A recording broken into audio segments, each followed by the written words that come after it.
독과행정법 기출문제집 그 강의 시작하기에 앞서서 오리엔테이션 하고 시작하도록 하겠습니다. 우선 이제 구성에 대한 얘기를 하도록 하겠습니다. 여기 이제 일단 보게 되면 객관식 문제가 이제 1000개가 있어요. 사지선다가 1000개가 있는데 실제로 보게 되면 1406개 문제라고 생각하시면 돼요. 9급 또는 7급의 기출문제를 보게 되면 겹치는 내용이 너무 많습니다. 뭐 예를 들자면 이제 한 3개 정도가 기존의 문제와 겹치고 하나가 이제 다른 이런 경우가 있는데 문제를 모조리 다 집어넣다 보게 되면 불필요하게 내용이 반복이 되고 뭐 부피도 커지니까 뭐 교재값도 올라가고 그런 문제가 발생하겠죠. 그래서 다른 문제와 이제 비교했을 때 한 개 선지 정도가 좀 독특한 내용이 있다 하게 되면 X로 빼버렸어요. 사실 얘네들이 객관식 문제로 있었으면 이제 406개 문제가 됐을 것이다 라는 겁니다. 결과적으로 우리는 이제 1406개 문제를 푸는 거다라고 이제 보시면 돼요. 그리고 뭐 수업할 때는 이 1000개의 객관식 문제와 406개 OX 문제를 이제 다 풀 거다라는 겁니다. 그리고 이제 코스별 이제 구성이 있는데 그 문제 번호 날개 보게 되면 아무런 표시가 없는 경우가 있습니다. 1번 11페이지 1번 문제 보게 되면 아무 표시가 없죠. 12페이지 2번 문제 같은 경우는 HS라고 이제 적혀 있죠. 이게 왜 그러냐면 이따가도 잠깐 얘기할 건데 저는 이제 기출문제집을 만든 데 있어서 가장 중요한 것은 문제 배열이라고 생각해요. 문제 배열을 아무 대책 없이 하게 되면 학생들이 불필요한 내용을 이제 반복을 하게 됩니다. 뿐만 아니라 이게 계획 없이 문제를 배열하다 보면 중요한 쟁점임에도 불구하고 강사가 빼먹는 수가 있어요. 이게 반복은 그나마 괜찮은데 중요한 쟁점을 빼먹으면 더 심각한 문제가 발생할 거 아닙니까? 그래서 저는 교재를 만드는 과정에서 가장 많은 이제 고민을 하고 스트레스를 받는 게 문제를 이제 배열을 하는 건데 수험생들이 가끔씩 저한테 와가지고 시간이 없으니까 지금이야 안 그러겠지만은 나중에 뭐 2월, 3월 되면 현실적으로 이제 1406개 문제를 다 푼다는 것이 쉽지가 않지 않습니까? 찾아와가지고 선생님 짝수만 풀면 안 될까요? 홀수만 풀면 안 될까요? 이런 식으로 이제 물어봅니다. 사실 그걸 저한테 물어보는 거지만은 가능하다고 대답해. 막 이러니까 아닙니까? 거기다 대고 안 돼요. 라고 얘기할 수도 없는 상황이고. 결론은 뭐냐면, 만일 1000개의 객관식 문제 중에서 절반을 푼다 하게 되면, 내가 구성한 500문제를 풀어라.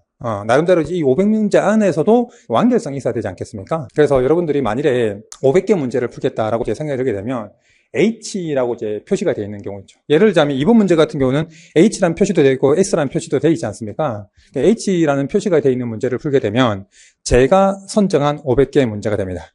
그리고 이제 막판에 내가 500개도 부담스럽다. 한 300개 정도로 이제 감을 좀 익혀야 되겠다 하게 되면 그 300개도 또 제가 이제 선정을 해뒀어요. 이제 S라고 표시되어 있는 부분이 있지 않습니까? 그 12페이지 보게 되면 H도 있고 S도 되어 있으니까 이 문제 같은 경우는 하프 코스에서도 포함이 되고 그 스피드 코스에서도 이제 포함이 되는 그런 거라고 이제 보시면 된다라는 겁니다. 그 다음에 핵심 이론 정리가 있습니다. 저는 원래 그런 의도로 만든 건 아니었는데 이제 학생들 중에서는 이 기출문제집의 핵심 이론으로 마무리를 하는 학생들이 꽤 많이 있어요. 왜냐하면 학생들이 회독을 하게 되면 뭐 필기 노트나 기본서를 회독하는 것보다는 기출을 회독을 많이 하지 않습니까?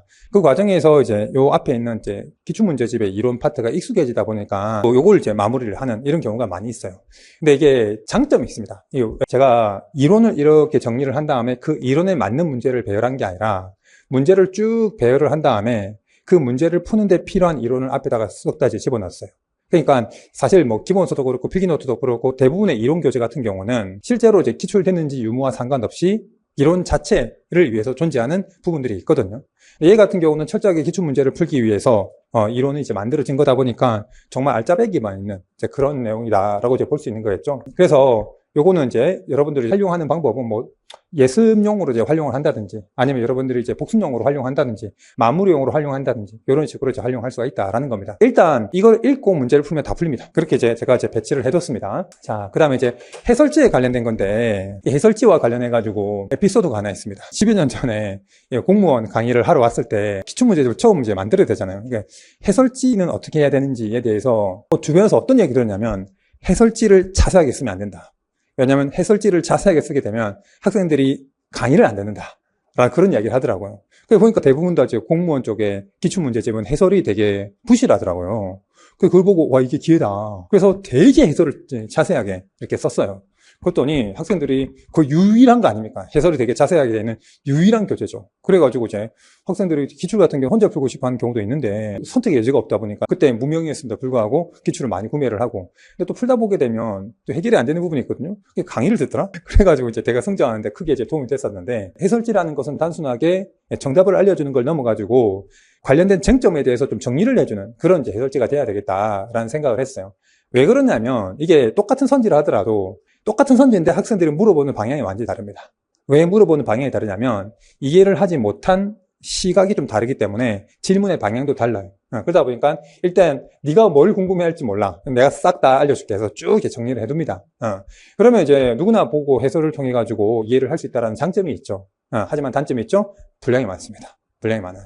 그래서 제가 어떻게 이제 그 문제를 해결했냐면 해설지를 사실상 이제 2개를 만드는 겁니다. 일단 이제 기본적인 해설지에다가 밑줄을 그었는데 밑줄을 가만히 읽어보면 뭘 느낄 수 있냐면, 이거는 단순하게 요약을 해놓는 것이 아니구나라는 생각이 들 겁니다. 요약을 하는 이제 밑줄 같은 경우는 핵심적인 부분에다가 문구에다 쫙쫙 그어 놓지 않습니까? 근데 저는 밑줄을 그은 걸로 하나의 문장이 완성되도록 이렇게 이제 구성을 해뒀어요. 요 밑줄 그은 것만 읽어도 이해가 되도록. 사실상 전체 해설지와 밑줄 그은 간략한 해설지, 이 2가지가 있는 거죠. 그래서 여러분들이 일반적으로 이제 답만 확인하려 한다 하게 되면 밑줄 그은 거 보면 됩니다. 그게 아니라 내가 이 부분의 내용이 좀 부족하다 싶으면 해설지뿐만 아니라 날개에 보게 되면 표 같은 거 되게 정리가 많이 돼 있어요. 개념이 정리되어 있다든지 주요 내용이 이제 정리되어 있다든지 이런 것들이 많이 돼 있습니다. 그래서 단순하게 문제를 풀어보는 것이 아니라 이거 하나로 이제 행정법 끝낼 수 있도록 공부를 할 수 있도록 이제 교재를 이제 만들었다라는 겁니다. 근데 해설은 보조수단일 뿐 전부 다 읽는 미련한지 금지를 해가지고 적어놨지 않습니까? 이걸 학생들이 1호득을 할 때 해설지를 처음부터 다 읽습니다. 싹 다 읽고 이렇게 하는데 아니에요. 해설지는 문제를 이야기한 보조수단일 뿐이지 그 해설지 전체를 읽는 것은 굉장히 미련한 짓이에요. 해설 분량이 좀 많습니까? 해설 분량을 이제 읽다 보게 되면 불필요한 내용이 반복이 될 뿐만 아니라 분량이 너무 많기 때문에 여러분들 전체 회독을 하는데 시간이 너무 오래 걸려요. 그렇죠? 그래서 해설지를 통해서 문제를 이해하는 데 도움을 받는 데서 멈춰야지 해설지를 끝장을 내겠다라는 그런 이제 마음으로 도전을 하면 안 된다라는 겁니다. 아시겠죠? 자, 그리고 이제 학습 방법에 대한 이야기를 하도록 하겠습니다.